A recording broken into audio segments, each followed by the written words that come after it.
Sí. ¿Ahí me ves? No. Ahí. Ahí la apagué.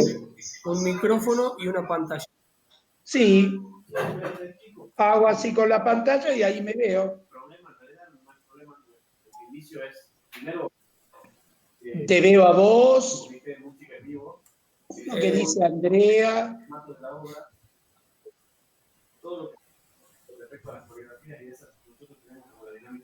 Me están saludando, Germán. Entonces ellos me ven. No, El no. único que no me ve sos Entonces debo vos. ser yo el problema. No. Siempre el problema sos vos. Discúlpeme, no lo No estamos se ve, viendo, vemos profe. una H nada más, profe. Yo me veo acá. Con su nombre. Recién lo vimos. No lo vemos. Y ahora, No, No. si yo dejo así, me aparece una H. sí. Y si yo cliqueo ahora la camarita, me estoy viendo yo mismo. Probablemente tenga la cámara. Mi recomendación en todo caso es que salga y después vuelva a entrar. Bueno, si usted lo dice. Gracias. Gracias, profe. Ya terminamos de definir todo eso y si querés te puedo dar un avance de lo que sería lo musical. Y de ahí, como lo diciendo, también es verdad. Qué bacana que me hablamos sobre la fecha, porque digamos, tipo de laburo nosotros Ahora sí. hacer temas, nosotros podríamos ver un poquito la música, digamos. Pero ahora en estos tiempos. Ahora sí lo vemos. Sí. Creo verlo. Lo único que tiene apagado el micrófono. Ahí está. Ahí está. Ahí cliqué el micrófono. Sí. Lo escuchamos y lo vemos. Perfecto, entonces ni me muevo. ¿Vos, Germán, me ves? No, pero ya lo conozco, así que no se preocupe. Ay, yo hago también. Escúchame. Pero por qué vos no me ves y todos los demás sí? Yo no lo veo. Veo la H. Bueno, no pero importa, hay otros que me ven. No hay problema. Bueno, pero claro. igual no importa. Yo lo vi un ratito. Preguntale al Después le resto, mando la Germán, si me ven. Sí lo vemos, pero yo lo veo, pero es como que está congelada la imagen. Yo no lo veo. Ahí me muevo. Sí, la imagen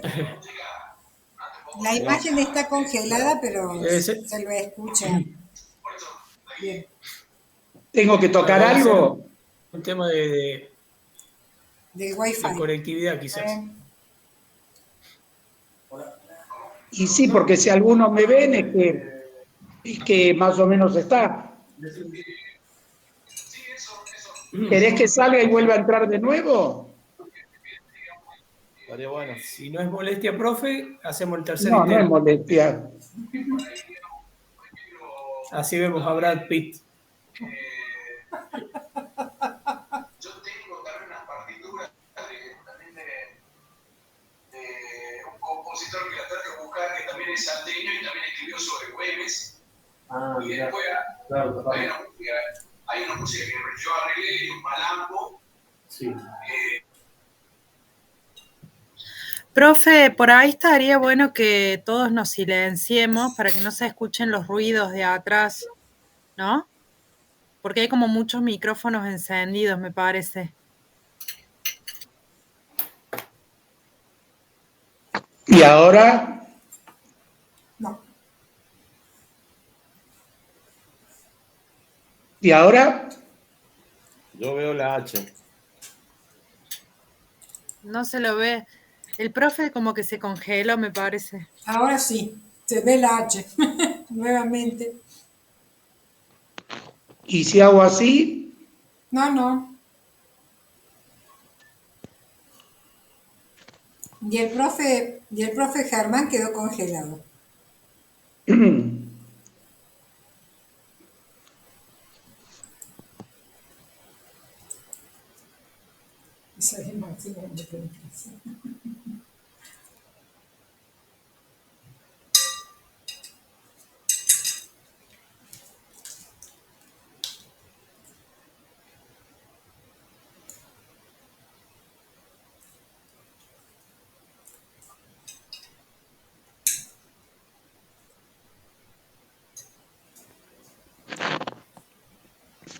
¿Y ahora?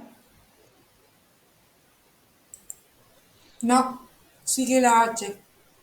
Yo veo a Guillermo, lo veo, a Andrea, veo a profe, uno que dice profe, Yo. Sandra.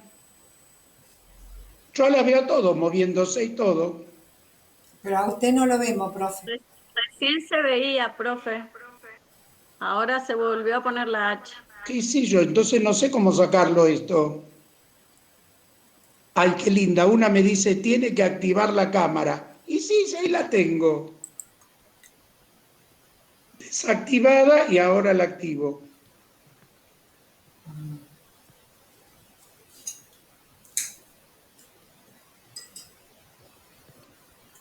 A ver ahora.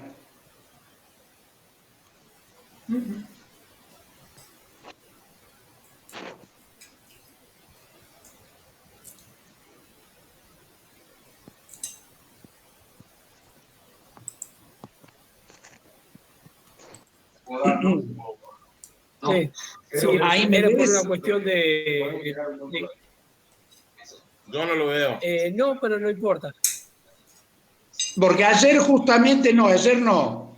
El sábado hicimos con Río Negro y por Zoom no hubo ningún problema. Claro. Bueno, no hay problema. Es más, Bueno. era más de todo para que no se corte por el tiempo. Bueno, cuando Y pero usted si se quiera, corta, maestro, ¿sabés qué hacíamos? bueno, aquí estamos. Si se corta, se vuelve a entrar y listo, no hay problema. Por lo menos te cuento lo que hice con todas las provincias, ¿no? Dale. Bueno, bueno, como ya les comenté a todos, la presentación del maestro Héctor Aricó, un gran referente de la danza folclórica argentina a nivel nacional e internacional. Va a estar abordando la temática sobre el origen de las danzas folclóricas argentinas. Y para usted, profe, aquí están primer y segundo año del profesorado de danza de la invitada, la maestra Andrea Morales, que le pido que se presente también si quiere. Así invita a sus alumnos de la provincia de Mendoza. Córdoba y Mendoza, qué lindo. Hola, ¿qué tal? Mi nombre es Andrea Morales, yo soy de la provincia de Mendoza y acá en la provincia doy la cátedra de danzas argentinas 1, 2 y 3 que se da en el Instituto Fundación por el Arte. ¿Se escucha? Sí, sí, te escucho. No te veo, pero te escucho. Ah, bueno. Bueno, en esta oportunidad solamente está chicos de segundo y tercer año, porque primer año todavía no tiene todo el contenido, recién hemos estado comenzando, pero vamos a grabar la clase para una oportunidad en donde yo ya brinde ese material.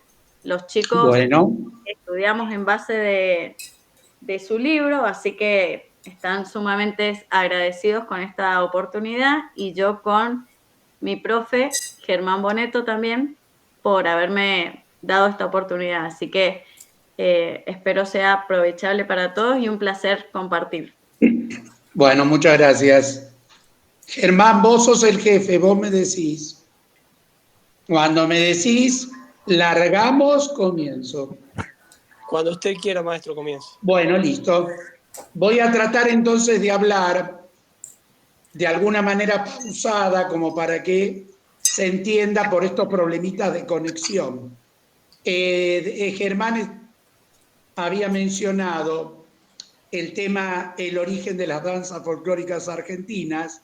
Justamente ese es el título de un libro escrito por el gran musicólogo argentino que hemos tenido, que se llamó Carlos Vega.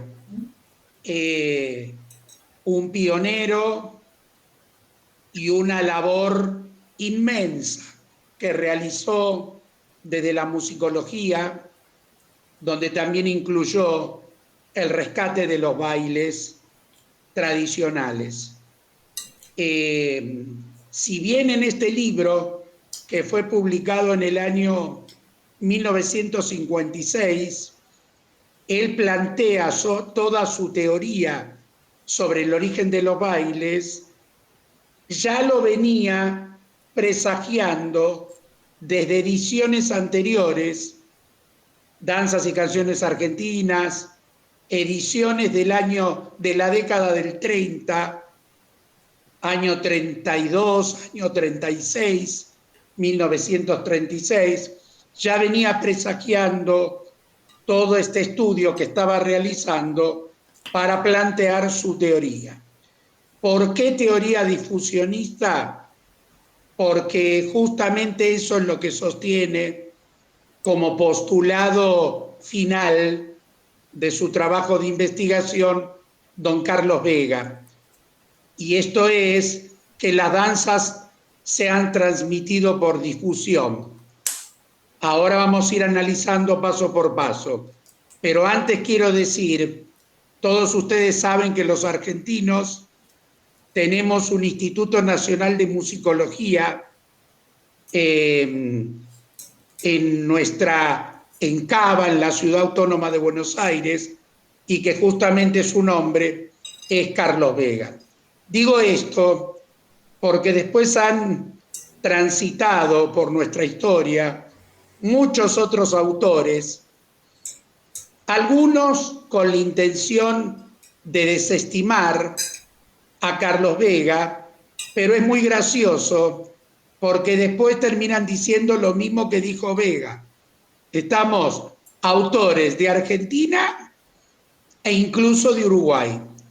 Esto hay que decirlo porque si bien es una teoría planteada hace tantos años, no ha habido otro autor que pueda proponer una teoría mejorada o, si se quiere, más cierta de lo que don Carlos Vega nos legó.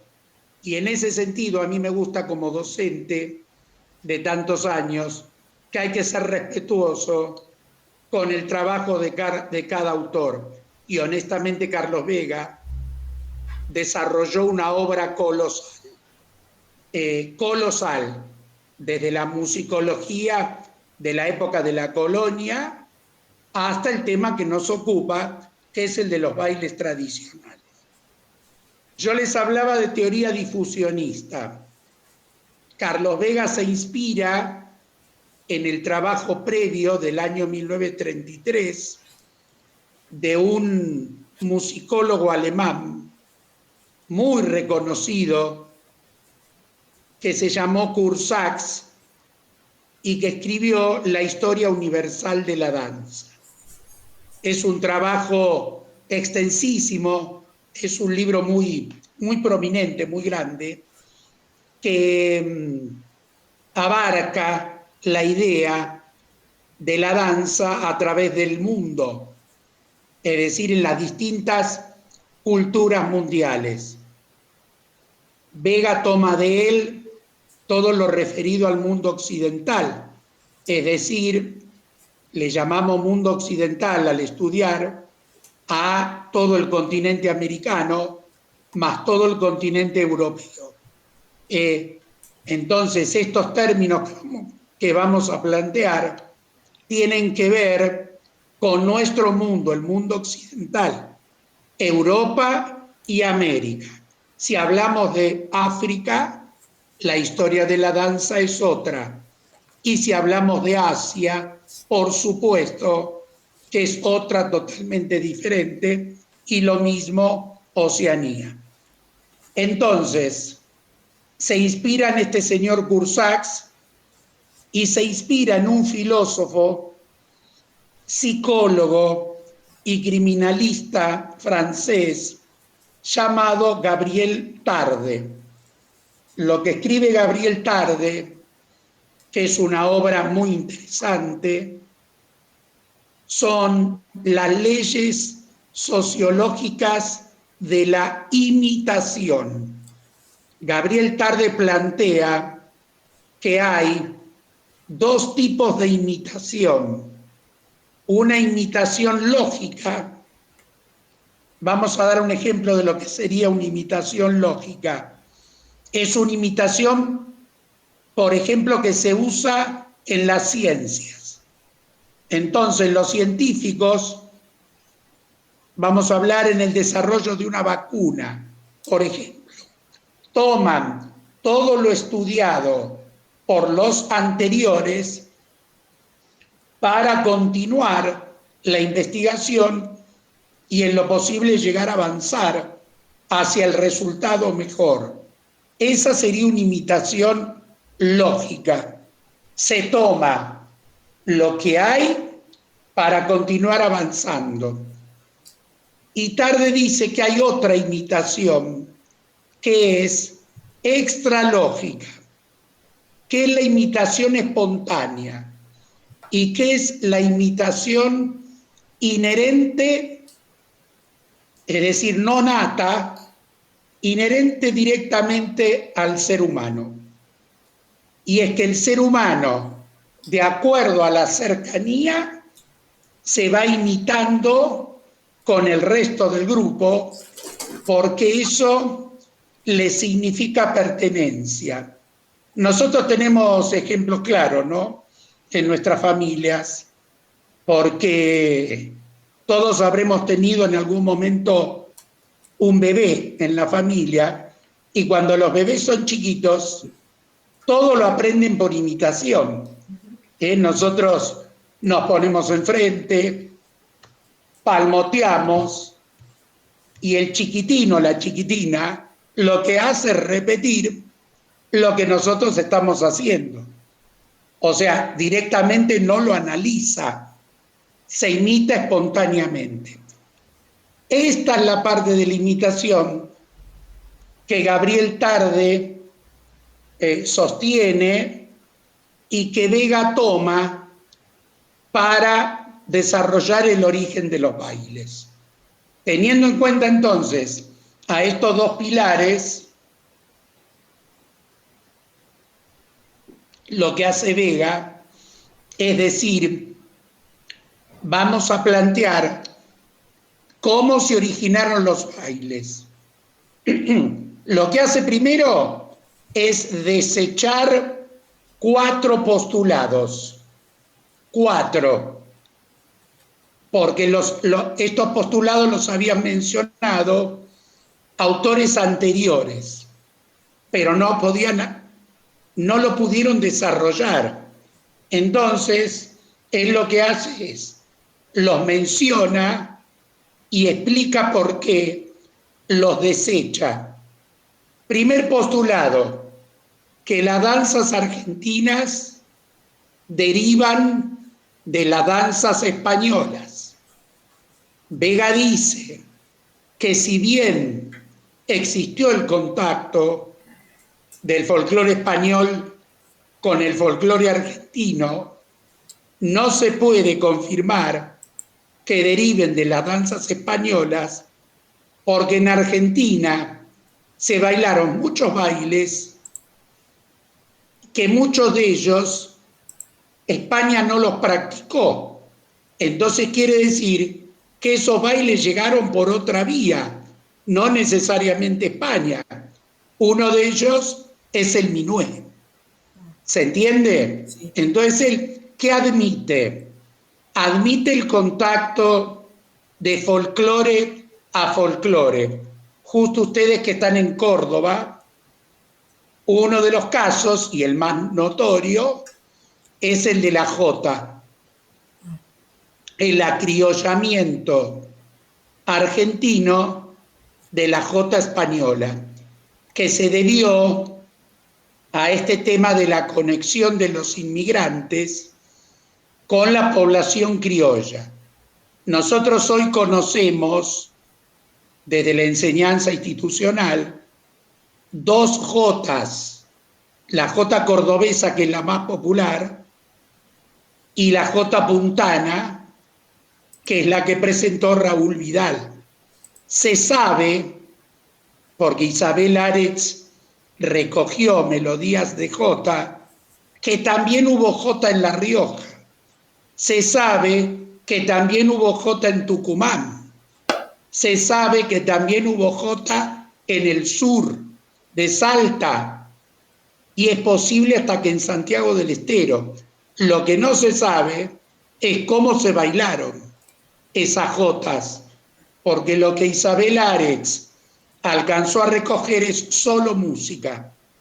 Versiones coreográficas tenemos de 2 provincias, de San Luis, que es la que hoy le llamamos Jota Puntana, y por supuesto de Córdoba, que es la que rescata Julio Vigiano Esaín y luego publica Manuel Marcos López, que es la que todos nosotros conocemos, bailamos y cantamos.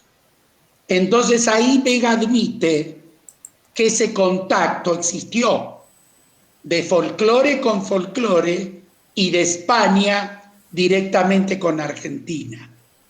Pero no sucede lo mismo con todo el resto del repertorio. Entonces, esa posibilidad de que el origen de los bailes esté en el folclore español está desechada. Una parte sí, pero totalmente no. Por otra parte del repertorio que no nos llegó desde España. La segunda opción de origen que Vega descarta es que los bailes argentinos descienden de los bailes de los pueblos originarios. Otra opción que él descarta, ¿y por qué? Dice, los pueblos originarios, nuestros pueblos originarios, todos, bailaron un tipo de baile que hoy, de acuerdo a las teorías, podemos llamarle rituales religiosos, ceremoniales. Yo en mis textos le llamo de invocación, y que siempre tienen que ver con lo espiritual y con lo profano. ¿Esto qué quiere decir? Los pueblos originarios no conocieron los bailes en pareja, y mucho menos para divertirse, que es el motivo de nuestros bailes tradicionales. La diversión, la conquista sugerida y la ejecución en pareja. Entendamos por pareja lo que se plantea desde siempre, desde allá, desde Coursac y desde el siglo XII, pareja implícitamente significaba varón con mujer. Digo esto porque en la actualidad la idea de pareja es mucho más amplia, pero desde la historia siempre pareja fue el varón y la mujer conformando una unidad y bailando por esparcimiento. Entonces lo que Vega dice es que sí hubo influencia de la cultura de los pueblos originarios en los estilos de los bailes criollos, pero no que los bailes descienden de ellos. Por este motivo, no bailaban en pareja. Los pueblos originarios generalmente bailaba uno en nombre de todos, podía ser un varón o una mujer, había baile solo de mujeres, o había baile solo de varones, o había bailes en dupla, pero todo estaba relacionado con la cosmovisión de ese grupo originario, es decir, el creer, el invocar, el agradecer. Estamos entonces, sí pudo haber habido influencia en los estilos, digamos, de alguna manera, como ejemplo, el estilo musical, para así decirlo, ¿no? Tenemos el ejemplo más notorio en nuestro NOA, noroeste argentino, y la idea del carnavalito y esa sonoridad con ese gusto especial que le da la comunidad Colla, que es una comunidad originaria. ¿Se entiende entonces? Acepta lo del estilo, pero no que los bailes hayan descendido de los bailes de los pueblos originarios, por la ausencia de la pareja. Tercera opción que descarta es que nuestros bailes descienden de los bailes afrodescendientes. Vuelve a repetir lo mismo que en el caso anterior. Sin duda, la influencia afro estuvo y está presente en muchas manifestaciones culturales de nuestra tierra, incluidas las danzas, pero en su estilo, porque los afros, al igual que los pueblos originarios, no bailaban en pareja, y sus bailes en general eran rituales, ceremoniales o de invocación. Estos serían 3 de los postulados que descarta. Y el último que descarta es la creación espontánea y popular. Digamos, como que esa teoría diría que los bailes surgieron por creación espontánea y popular de los pueblos de toda América. Entonces Vega ahí dice, tampoco, es muy difícil creer, y pone como ejemplo a la zamacueca peruana, que en nuestro país dio origen a nuestra zamba, cueca cuyana, las otras cuecas norteñas, criolla, colla, neuquina, malarguina. Entonces él dice, nombrando a la zamacueca, que es muy difícil creer que en toda América, porque se sabe que la zamacueca se bailó desde México, Vega dice, desde México hasta Punta Arenas. Punta Arenas es una ciudad muy austral en el sur de Chile.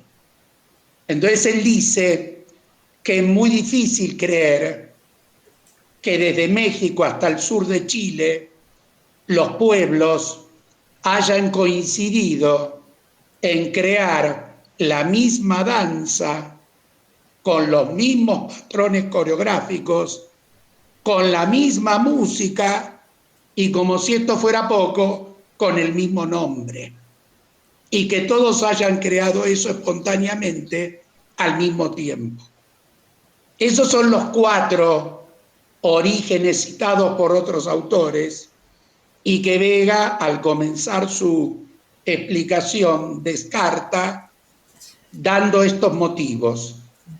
Y bueno, y como quinta opción, da realmente cuál es su teoría. La teoría de Vega es que las danzas se fueron transmitiendo por moda y que esta condición humana de la imitación provocó que se difundan por el resto del territorio de cada país. Entonces se remite a la historia de nuestra cultura occidental y plantea lo siguiente: París, la capital de Francia, a partir del año 1600, se transforma en un foco radial de cultura. Entonces, ¿qué ocurría? Todos los elementos que tomaba París los sistematizaba y los lanzaba al mundo como una nueva moda. Entonces, ¿qué camino recorrían? ¿Qué camino recorrían estos elementos? Del foco París, algunas veces se trasladaban a dos subfocos importantes en Europa, que eran Londres y Madrid. Siempre hablamos del nivel de los salones. De estos salones europeos, las modas viajaban a los salones de América. Vamos a referirnos directamente a Argentina, a los salones de Argentina, que los había en cada provincia de nuestro país de aquel entonces. Esa moda llegaba a los salones, los pueblos cercanos a los salones la imitaban y los pueblos rurales imitaban a estos pueblos cercanos. Entonces, aquel baile propuesto y lanzado por París, a medida que iba pasando etapas, cada grupo social los reelaboraba con el sabor local de su lugar. Entonces, ahora voy a dar un ejemplo, pero antes, entonces, ¿qué ocurría? Cuando aquella élite de la moda percibía que toda la sociedad ya estaba compartiendo ese nuevo baile de moda lanzado, ¿qué hacía? Lo cambiaba y innovaba con otro nuevo. Hoy ocurre exactamente igual. Si ustedes miran la moda, por supuesto ya el foco de cultura no es solo París. En la moda actual se suma New York y se suma Milán en Italia. Lanzan una nueva moda. Vamos a poner un ejemplo. Yo le decía el otro día a mis estudiantes en la universidad, las chicas me enseñaron que esos pantalones que se usaron hace un tiempo se llamaban tiro bajo. Es así, ¿no? Tiro bajo. Sí. ¿No? Entonces, la moda larga como nueva tendencia los pantalones tiro bajo. Esos grupos sociales se van imitando los unos a los otros hasta que los lugares más humildes de todo nuestro país, para hablar de Argentina, también tienen sus pantalones tiro bajo, cada cual con la calidad que pudo alcanzar, de acuerdo a su nivel socioeconómico. ¿Estamos? Cuando ya esta gente que maneja la moda ve que hasta la chica más humilde usa el pantalón tiro bajo, lo cambia, termina esa moda y aparece otra. Eso es lo que sucedió en la historia de la vestimenta y eso es lo que sucedió en la historia de la danza. Nuestra danza tradicional y nuestra vestimenta tradicional no son más que modas que el grupo social decidió seguir usando. Y a través del tiempo, esa moda se transformó en costumbre y esa costumbre pasó a ser una tradición. ¿Se entendió? Sí, perfecto. Perfecto, bueno. Entonces, ese es el planteo de Vega. Ahora, es el planteo general, ¿no? Es decir, París como foco radial de cultura, Madrid y Londres como su foco, quiere decir que a América llegaron bailes directos de París, directos de España y directos de Inglaterra. Pero la mayoría directos de París, porque París era la que le daba el toque final y los lanzaba como moda. Sin irme muy por la tangente, fíjense la historia de nuestro tango, ¿no? Que finalmente termina siendo aceptado por toda la sociedad una vez que lo lanza al mundo París. Y esto ocurrió en 1910. ¿Estamos? Entonces, este sería el planteo de Vega. Pero después tenemos dos cuestiones Hay una que pregunta, marcan profe. Sí. ¿Qué, Germán? No, alguien levantó la mano para hacer una pregunta. Sí.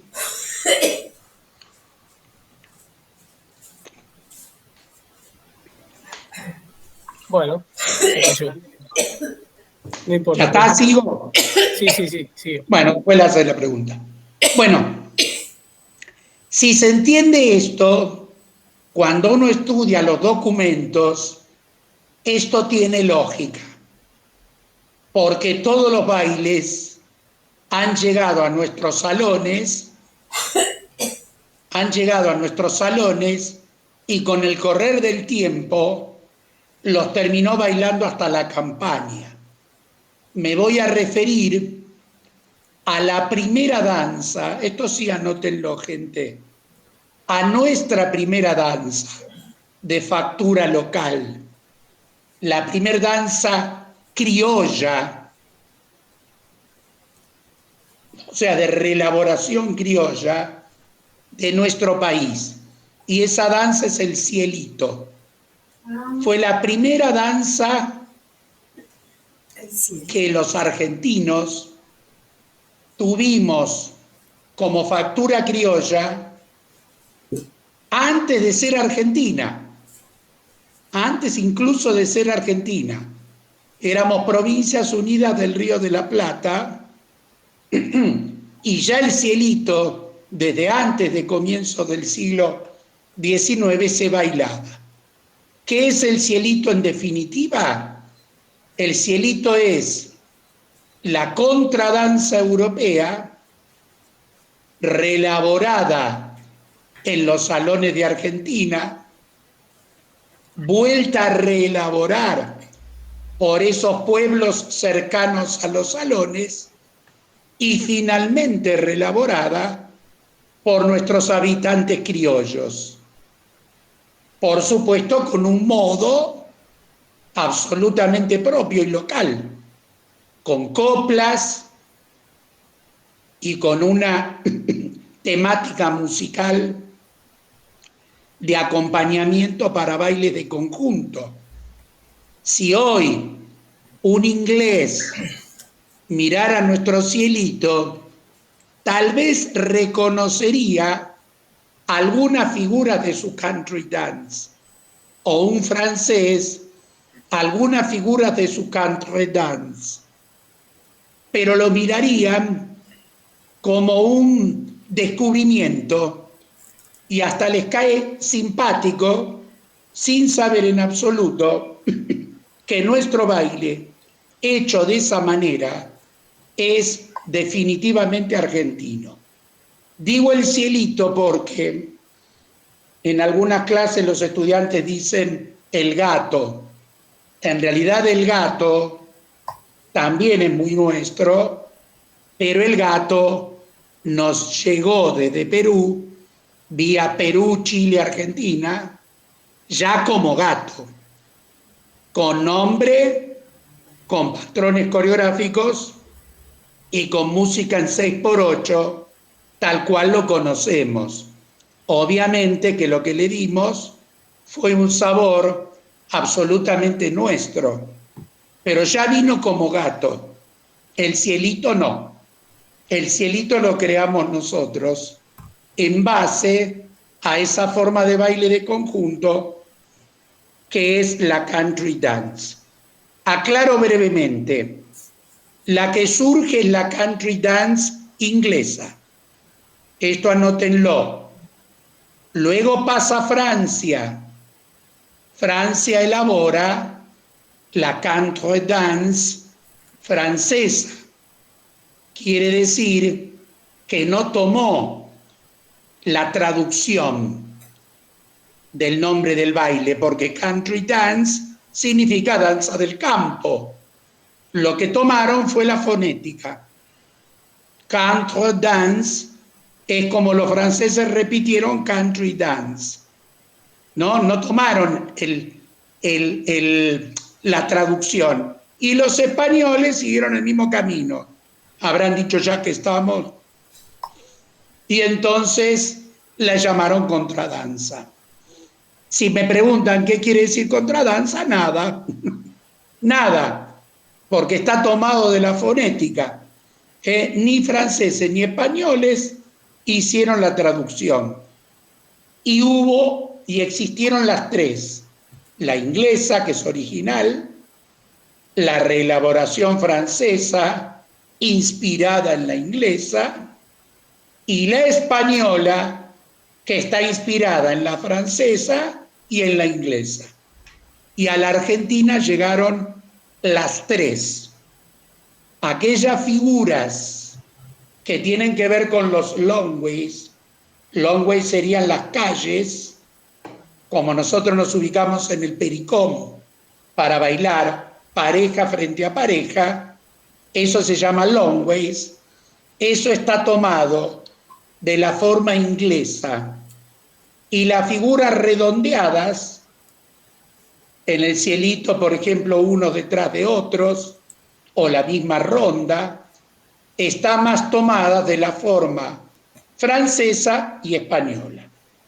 Entonces, les decía, ya está trazada la línea de cómo